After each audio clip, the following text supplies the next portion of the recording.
کہ دعوت کا بہترین طریقہ کار کیا ہے کہ ہم لوگوں کو قرآن یعنی کہ اللہ کی کتاب کے قریب لانے کی کوشش کریں گے۔ اس کے بعد جو ہے وہ قرآن جو ہے وہ خود ہی لوگوں کو کی تربیت کرنا جو ہے وہ شروع کر دے گا، کیونکہ ہم جب کسی کو کسی بات سے روکیں گے تو وہ جو ہے ہماری بات ہوگی، لیکن جب ایک شخص اپنی آنکھوں سے قرآن پاک کی آیات کو دیکھ لے گا جو آسمان سے نازل ہوئے ہیں، جو آسمان سے آئے ہیں، اور ہر شخص کی انٹیوشن کے اندر، وجدان کے اندر یہ بات موجود ہے کہ اس کو معلوم ہے کہ اس کا ایک پیدا کرنے والا ہے، اس کا ایک مالک ہے، اور اس کو جب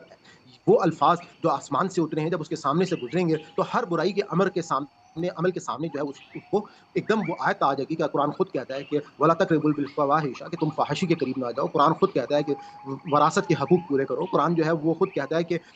کسی کا قتل نہ کرو، زنا نہ کرو۔ قرآن جو ہے وہ مختلف طریقوں سے بار بار یاد دہانی کراتا ہے، انبیاء کی تاریخ بتاتا ہے کہ کس طریقے سے انبیاء جو ہیں،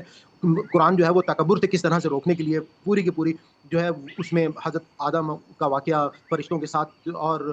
ہم نے اس کو دیکھا کہ کس طرح سے شیطان اس کے واقعے کو ابلیس کہ ہم نے وہ پوری ڈیٹیل جو ہے وہ قصہ آدم میں ہم اس کو پڑھ چکے ہیں۔